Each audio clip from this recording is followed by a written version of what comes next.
Assalamualaikum warahmatullahi wabarakatuh. Perkenalkan, nama saya Alifa Setiorini dari Universitas Jambi, Fakultas Ekonomi dan Bisnis, jurusan Akuntansi.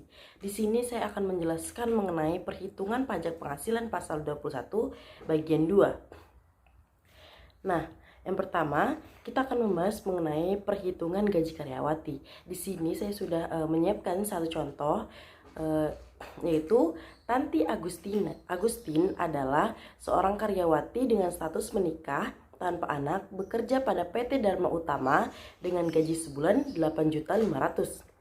Tanti Agustin membayar iuran pensiun ke dana pensiun pendiriannya yang telah disahkan oleh Menteri Keuangan sebesar 50.000 sebulan.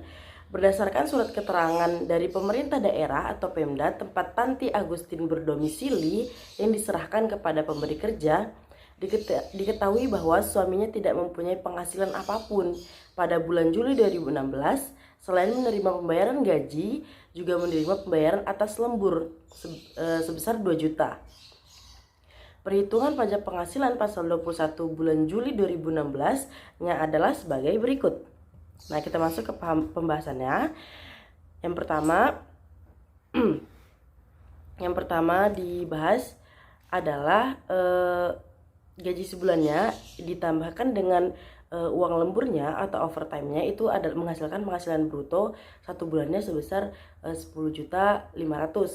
Nah, untuk biaya jabatan itu sebesar 5%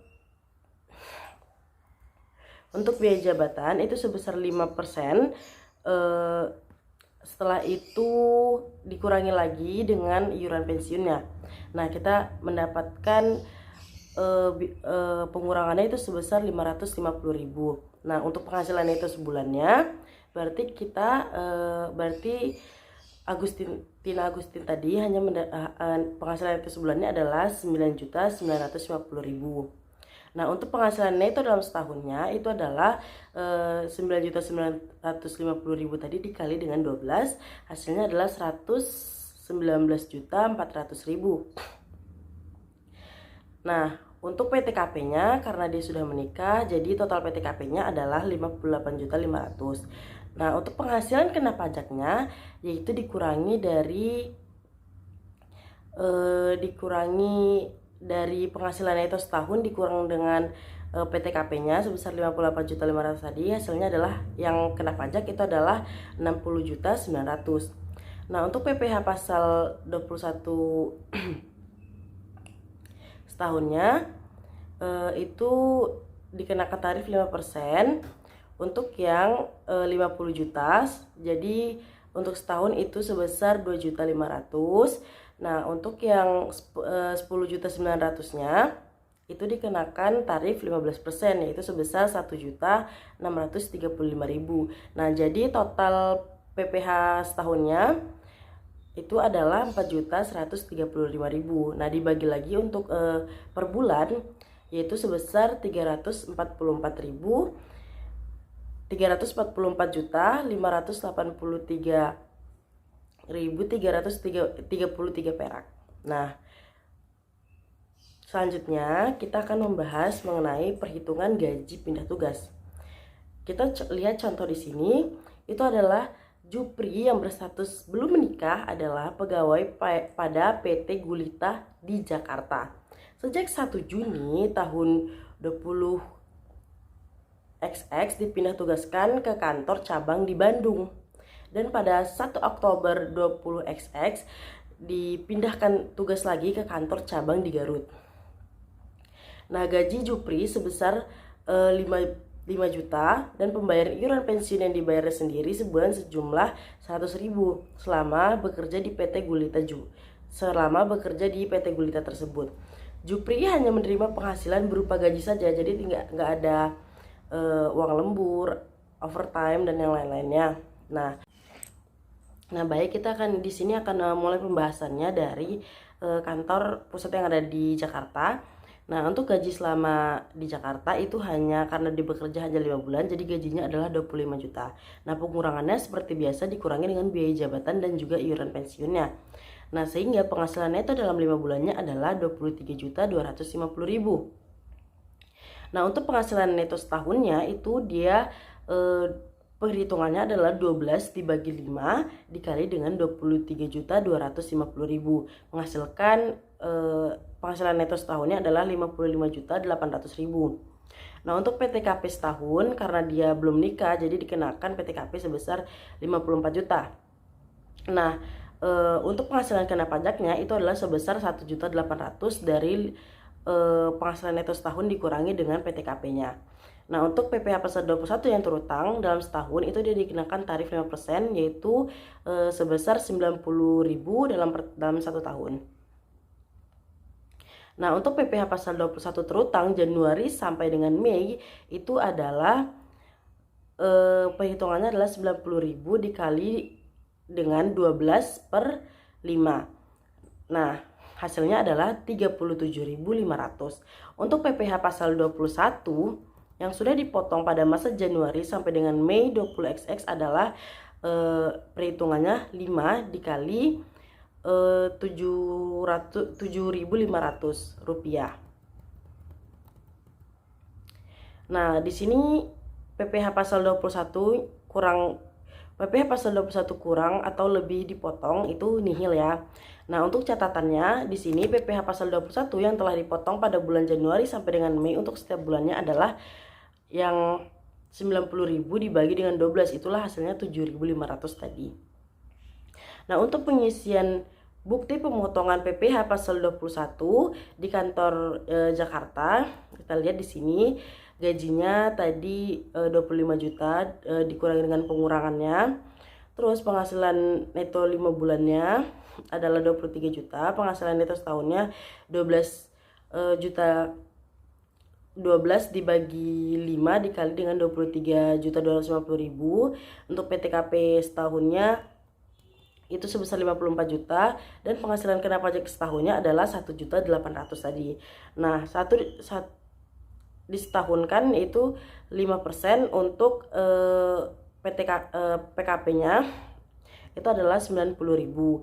Nah, untuk PPh pasal 21 terutang seperti yang tadi itu 37.500. Untuk PPh pasal 21 yang telah dipotong dan dilunasi Januari sampai dengan Mei 20XX adalah 5 dikali 7.500 tadi yaitu sebesar 37.500. Untuk PPh pasal 21 kurang lebihnya dipotong sama dengan nihil. Nah, selanjutnya kita akan membahas mengenai kantor yang ada di cabang Bandung. Untuk gaji di cabang Bandung itu ini dari Juni sampai dengan September, yaitu hanya 4 bulan ya. Nah, jadi 5 juta tadi dikali dengan 4 sama dengan 20 juta. Pengurangannya seperti tadi yaitu biaya jabatan dan juga iuran pensiunnya. Iuran pensiunnya ini dikalikan dengan seberapa lama dia bekerja di sana. Jadi 100.000 dikali 4 sama dengan 400 ya. Untuk penghasilan neto dia di Bandung itu adalah 18.600. Nah, untuk penghasilan neto dari Jakarta tadi adalah 23.250.000. Nah, itu ditambahkan jadi jumlah penghasilan neto dalam 9 bulannya tadi di Bandung dan di Jakarta itu adalah 41.850.000. Nah, untuk penghasilan neto disetahunkan itu adalah penghitungannya 12 per 9 dikali dengan 41 juta tadi, 41.850.000. Nah, hasilnya adalah 55.800. Untuk PTKP sama seperti tadi 54 juta. Untuk penghasilan kena pajaknya 1.800.000 masih sama. Nah, untuk PPh pasal 21 disetahunkan itu dikenakan 5% seperti tadi 90.000 hasilnya, dan PPh pasal 21 selama 9 bulan itu adalah 9 per 12 dikali 90.000 tadi, hasilnya adalah 67.500. PPh pasal 21 yang dipotong di Jakarta tadi sebesar 37.500. Nah, dari itu kita bisa mendapatkan PPh pasal 21 terutang di Bandungnya itu 67.500 dikurangi dengan 37.500, hasilnya adalah 30.000. Nah, PPh pasal 21 yang dipotong di Bandung itu adalah 4 dikali dengan 7.500 sehingga 30.000. Totalnya 30.000. Nah, PPh pasal 21 kurang atau lebih dipotong itunya adalah nihil. Nah, untuk catatannya sama seperti tadi bahwa PPh pasal 21 yang telah dipotong pada bulan Juni sampai dengan September untuk setiap bulannya adalah 90.000 tadi dibagi dengan 12 sama dengan hasilnya 7.500 ya. Nah, untuk pengisian bukti pemotongan PPh pasal 21-nya di kantor Bandung tinggal dipindahkan angka-angkanya tadi.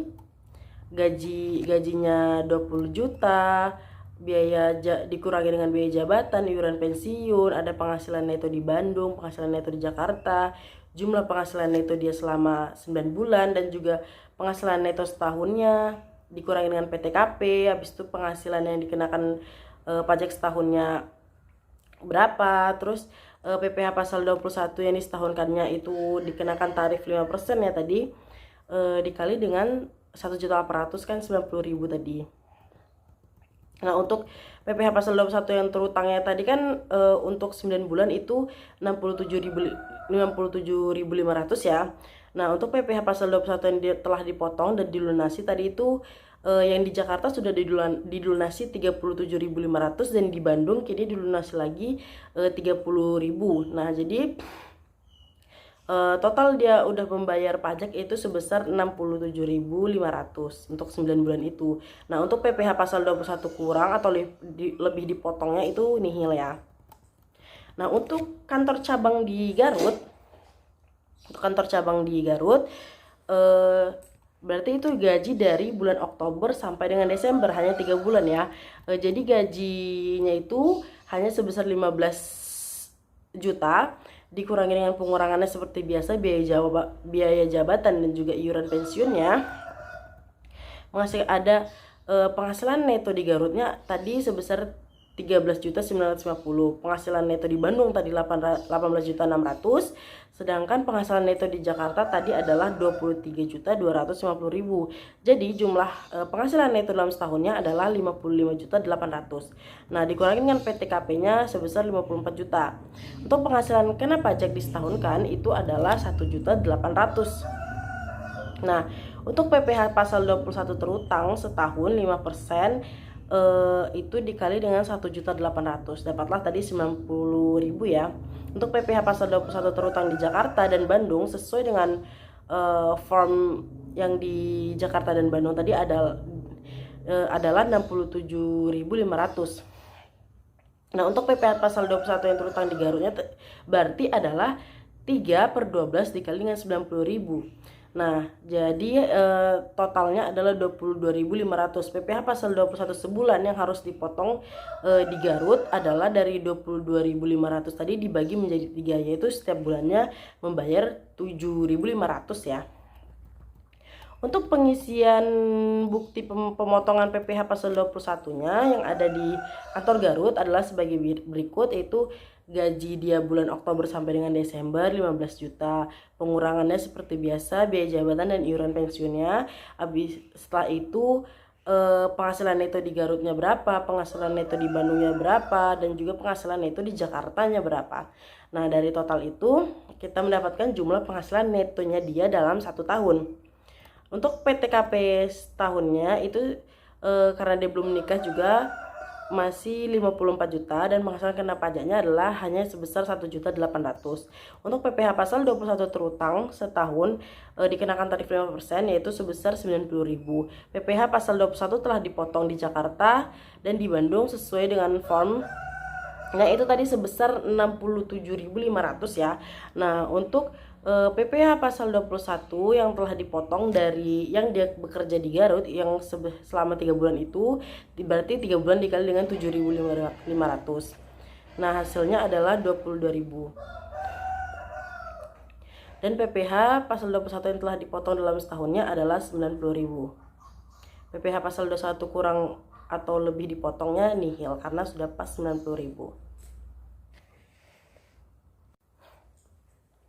Nah, untuk pembahasan kita yang terakhir yaitu mengenai perhitungan upah borongan. Di sini sudah ada contohnya, yaitu Doni mengerjakan sebuah event tahunan dengan upah borongan sebesar 950.000. Nah, pekerjaan ini diselesaikan dengan dalam 2 hari. Berapa PPh? Bagaimana perhitungannya? Nah, pembahasannya Itu upah borongannya kan tadi 950.000. Nah, perharinya berarti adalah 475.000 ya.